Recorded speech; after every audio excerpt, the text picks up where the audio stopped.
Mga kabarangay, kasama ko ang malakas ang dating na kabarangay natin. Walang iba kundi si Tito Elmer Vicina.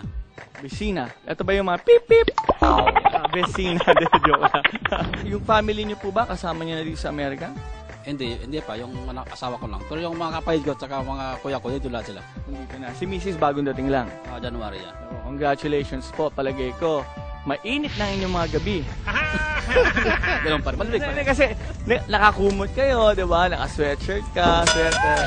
Tito Elmer, nandito ngayon sa LBC kasi meron silang magandang serbisyong ino-offer mula sa Lunex Telecom. Ito ang Lunix Max.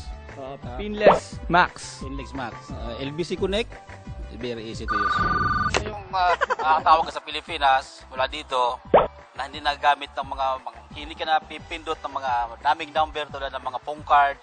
Ito, magpaparegister ka lang sa LBC, bibigyan ka lang ng local number ng mga contact mo sa PI, at yung dadal mo, direct na. Wow. Ano po bang pinagkaiba nito sa phone cards? Bakit?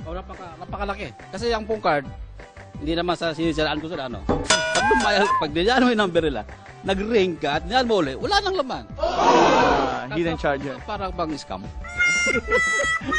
Pero ito po, yan. Ito, wala to. Ito, pag normal ka ito, alam ba yung load mo, $10 o $5. Pag dinahal mo hindi ka na-contact, dahil ka ulit, ganun pa rin yung laman ng card mo. So, malinis ang linya. Malinis to. Malinis. Happy naman kayo. Of course, yeah. Tito Elmer, dahil po magpapasko naman, meron pong $1 na libre ang Pinless Max. Ito, $1 is 10 minutes na pagtawag sa Pilipinas. At meron din po kayong 150 pesos na pwede nyo ipasa load sa mga mahalin sa Pilipinas. Okay? Happy ba? Happy, yeah. Happy, okay.